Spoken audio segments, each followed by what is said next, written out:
Appendix. Response to an Oxford professor. The following letter, composed by Srila Prabhupada but signed by Satswarup Das Goswami, was read aloud during a conversation between Srila Prabhupada and others on 27th August 1973. Dear Professor Zener, I am writing in response to your recent address to the World Congress of Faiths, which was attended by several of our members and which was subsequently reported in the Observer 22nd July 1973 under the title The Logic of Charles Manson. In your speech, you have accused Krishna, the speaker of the Vedic text Bhagavad Gita, as immoral. Exactly how you have tried to substantiate that Krishna is the teacher of an immoral and amoral dangerous doctrine is a matter which can be discussed another time.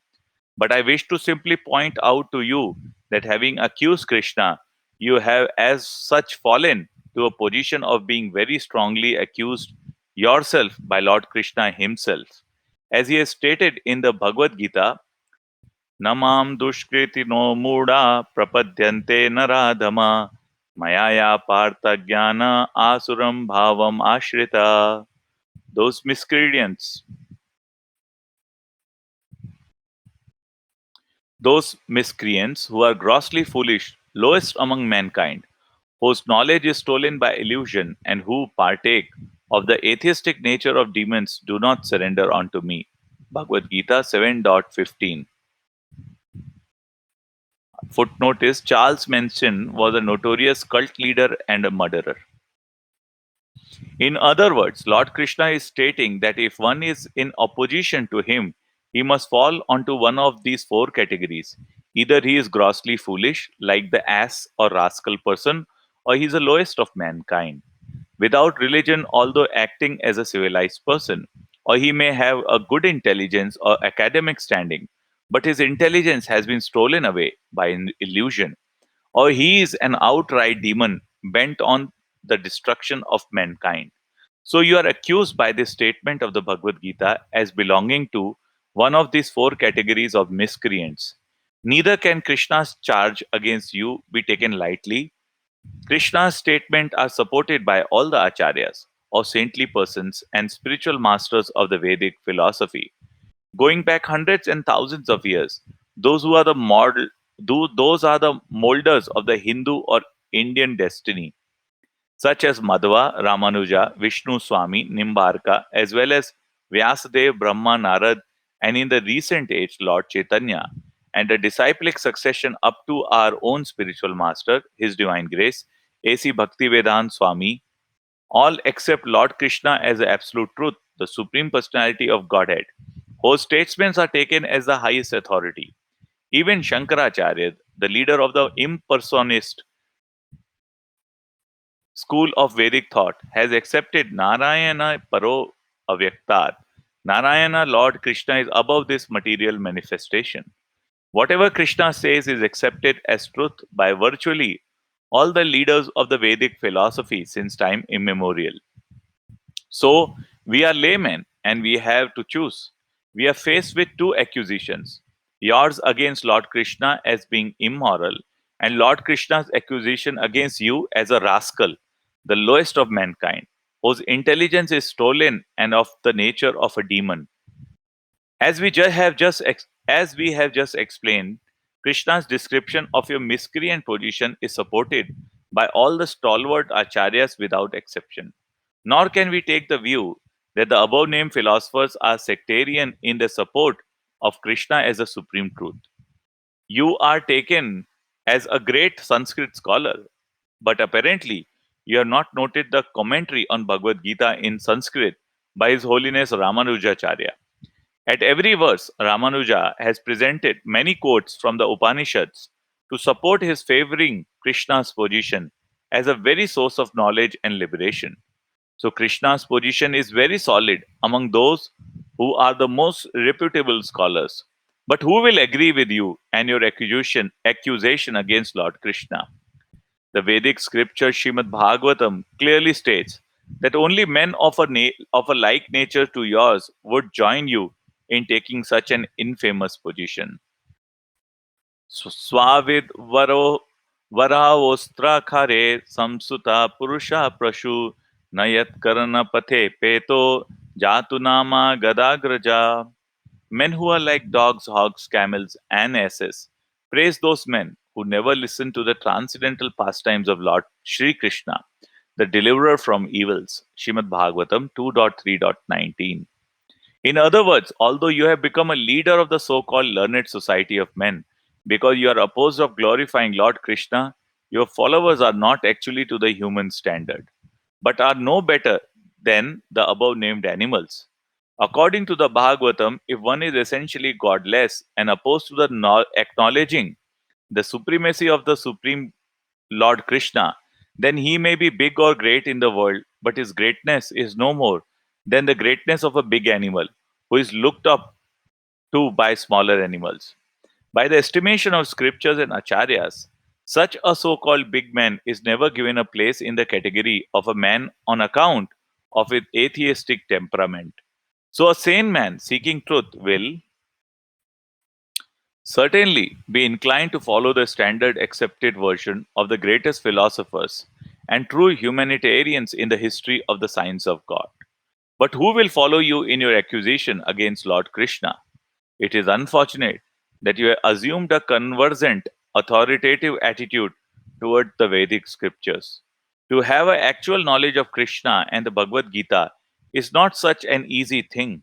Unfortunately, many people have no doubt assumed that you know all about Krishna and the Bhagavad Gita because of your holding a professorship in Eastern religion at Oxford University and because you have published number of books, but that is not the criteria for understanding Krishna.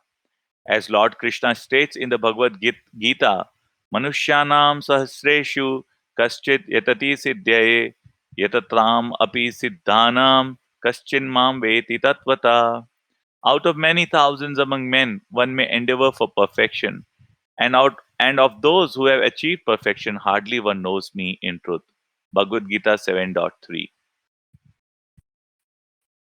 I am giving control to you, Asita Prabhu.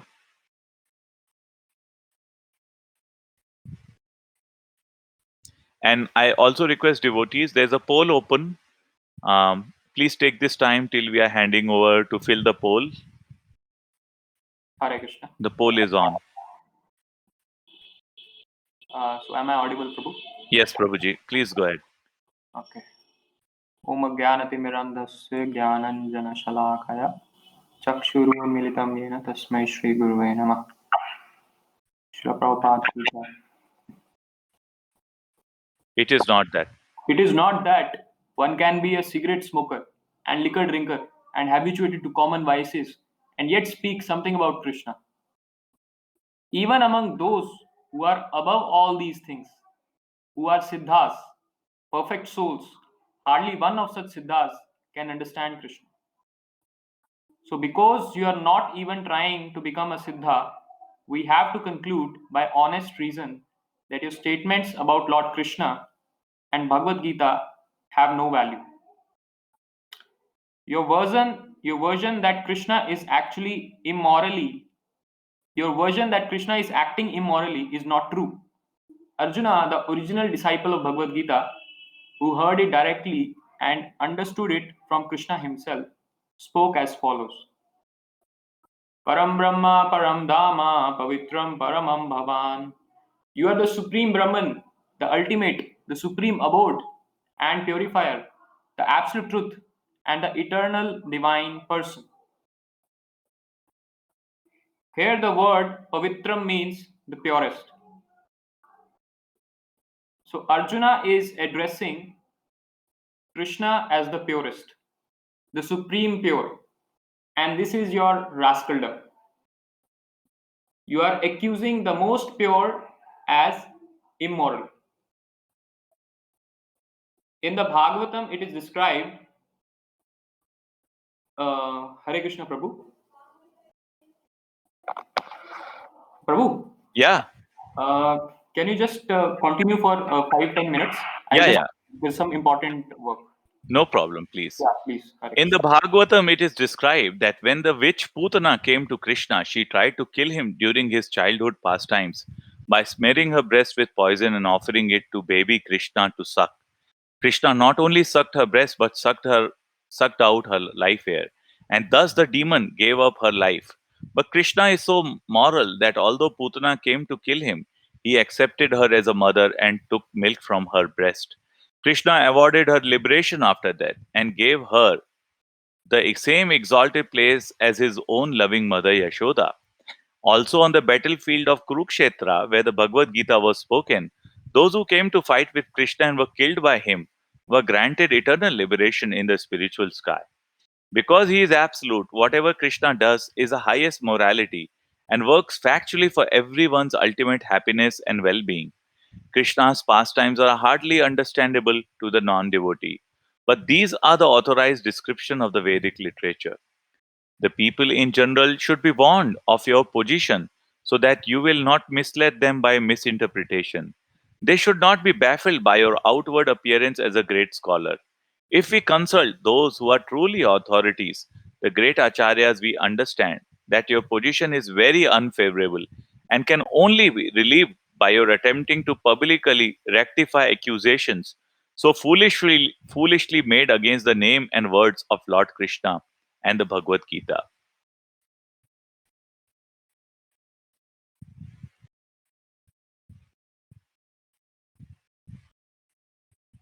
Acknowledgements. My thanks to everyone who helped produce this book. Prominent among them were Bengali and Sanskrit script composition Kishore Das, cover design Gokul Chandra Das, Madhava Das, Rasika Shekhara Das, editing Guru Krishna Das, layout Vrindavan Chandra Das, printing supervision Shri Giridhari Das, proofreading Indira Sakhi Devi Dasi, Kishora Das, and Ananta Sarovar Dasi, Murari Das, Pranavallabhi Devi Dasi, Shri Girdhari Das. Review Krishna Kirti Das, Patrick Boch. About Bhakti Vikas Swami.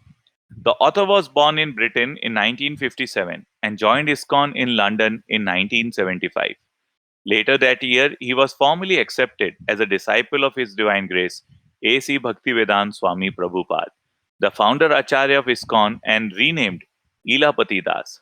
From 1977 to 1979, Elapati Das was based in India, mainly distributing Srila Prabhupada's book throughout West Bengal. In the following 10 years, he helped pioneer ISKCON activities in Bangladesh, Malaysia, Myanmar, and Thailand. In 1989, the author accepted the order of sannyas, receiving the name Bhakti Vikas Swami, and again made his base in India. Since then, he has been preaching Krishna consciousness mostly throughout the subcontinent, lecturing in English, Hindi, and Bengali, and also for a few months each year in other parts of the world. His television lectures in Hindi have reached millions worldwide. Bhakti Vikas Swami writes extensively on Krishna conscious themes. His books has been translated into over 20 languages with over a million in print. With this, we come to the end of this auspicious book on speaking strongly in service of Srila Prabhupada. Hare Krishna. Thank you so much. I'm stopping the recording now.